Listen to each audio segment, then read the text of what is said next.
السلام علیکم۔ مصائب اور مشکلات اتنی ہی شدید ہوتی ہیں جتنا کہ آپ نے ان کو بنا دیا ہوتا ہے، اور وہ آپ کی ساری زندگی کا ایک حصہ ہوتی ہیں، ساری زندگی نہیں ہوتی۔ بندہ یہ سمجھتا ہے کہ یہ ساری کی ساری میری زندگی ہے اور وہ برباد ہو گئی، تباہ ہو گئی۔ ایک منگ بادشاہ کے عہد میں ایک غریب آدمی تھا، گاؤں کا رہنے والا، بہت ہی غریب آدمی، لیکن تھا وہ صوفی آدمی، روحانیت سے اس کا گہرا تعلق تھا۔ اس غریب آدمی کے پاس ایک اعلیٰ درجے کا گھوڑا تھا، دنیا اسے دیکھنے کے لیے آتی۔ اس نے بڑے پیار کے ساتھ اپنے گھر کے قریب ایک چھوٹا سا استبل بنا کے رکھا ہوا تھا۔ اس کا عشق اور کچھ نہیں تھا، اس کے پاس اور کچھ نہیں تھا، ایک گھوڑا ہی تھا اس کے پاس۔ بادشاہ وقت کو پتہ چلا کہ ایک گھوڑا اس کے پاس ہے جو کہ بہت اعلیٰ درجے کا ہے، تو یہ حاصل کرنا چاہیے۔ بادشاہ اپنے حواریوں کے ساتھ، امیروں وزیروں کے ساتھ اس کے پاس آیا، کہنے لگا، ہے فقیر، مانگ کیا مانگتا ہے اس گھوڑے کے بدلے؟ اس نے کہا، حضور یہ بکاؤ مال نہیں ہے، یہ شوق سے رکھا ہوا ہے، یہ بیچا نہیں جا سکتا، یہ تو بیچنے والی چیز نہیں ہے۔ بادشاہ نے کہا، نہیں، ہم تجھے منہ مانگی قیمت دیں گے۔ تو وہ کہنے لگا، جی میں نے بیچنا نہیں ہے۔ بادشاہ کہنے لگا، پھر غور کر لے، ہم تجھے ایک ریاست دیں گے، اس کے بدلے تو ہمیں یہ گھوڑا دے دے۔ وہ پھر بھی نہیں مانا، ضدی آدمی تھا۔ سودا چلتے چلتے معاملہ یہاں تک پہنچ گیا کہ بادشاہ نے کہا، آدھی سلطنت لے لے، گھوڑا مجھے دے دے۔ اس نے کہا، جناب عالی، میں نے بتایا کہ اس کا مول کوئی نہیں ہے، اگر یہ بکنے والی چیز ہوتی تو میں دے دیتا آپ کو، لیکن یہ بکنے والی چیز نہیں ہے۔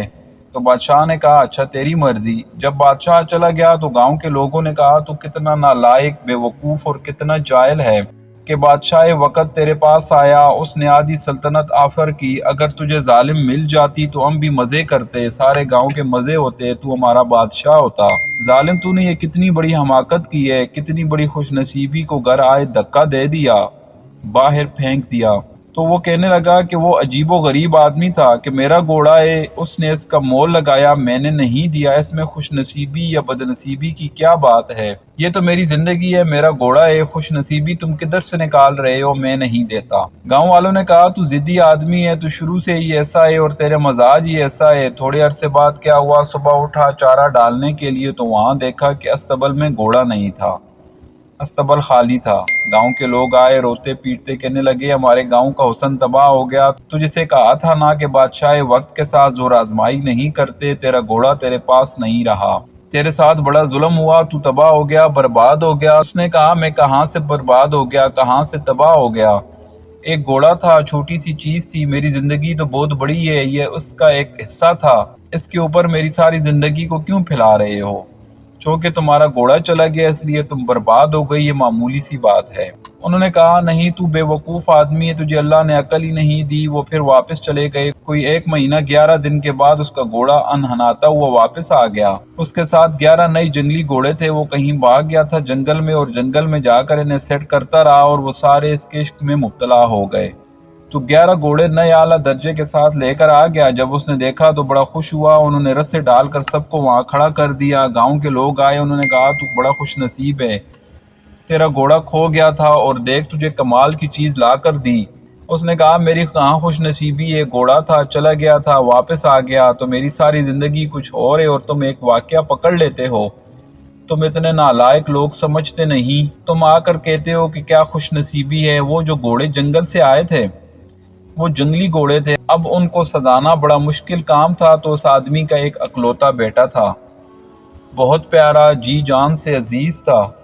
ایک باپ تھا، ایک بیٹا تھا۔ اس نے کہا، باپ، یہ جنگلی گھوڑے ہیں، میں ان کو سداؤں گا۔ چنانچہ اس نے ایک کو رسہ پھینک کر پکڑ کر اس کے منہ میں لگام دے کر اس کے اوپر چڑھا۔ سب سے صحت مند جنگلی منظور گھوڑے کو سدانے کی کوشش کی، اس کو لے کر گیا، بگایا، جنگل میں چکر لگایا۔ دوسرے دن پھر جب اس پر چڑھا تو گھوڑے سے گر گیا اور اس کے ران کی ہڈی ٹوٹ گئی اور زمین پر تڑپنے لگا۔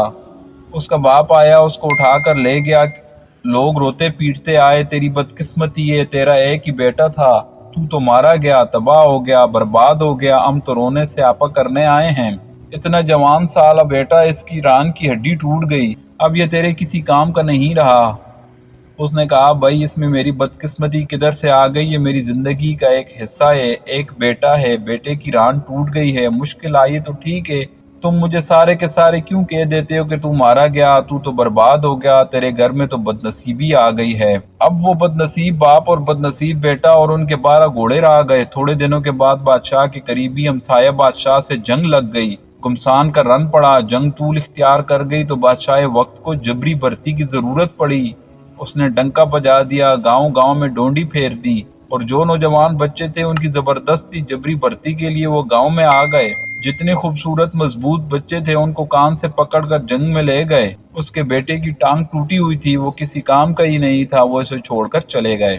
گاؤں کے لوگ اس کے پاس آ کر کہنے لگے، یار ہمارے تو پیارے بیٹے تھے، سب کو ہانک کر لے گئے، تو بہت اچھا رہا، خوش قسمت ہے۔ اس نے کہا، یار تم بندے اس قابل نہیں ہو کہ تم لوگوں کے ساتھ رہا جائے، یہ گاؤں ہی نالائق لوگوں کا ہے جو زندگی کے ایک چھوٹے سے حصے کو ساری زندگی پر پھیلا کر اس کا نتیجہ نکال دیتے ہیں۔ میں معافی چاہتا ہوں، میں تمہارے درمیان میں نہیں رہوں گا اور میری اور تمہاری جدائی ہے۔ چنانچہ وہ اپنے گھوڑے اور بیٹے کو لے کر کسی اور گاؤں چلا گیا۔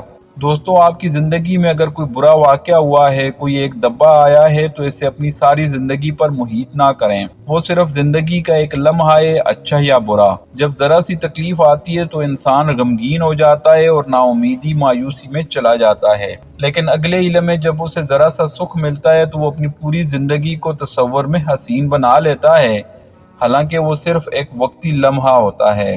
اللہ پاک آپ کو آسانیاں عطا فرمائے اور آسانیاں تقسیم کرنے کا شرف عطا فرمائے، آمین۔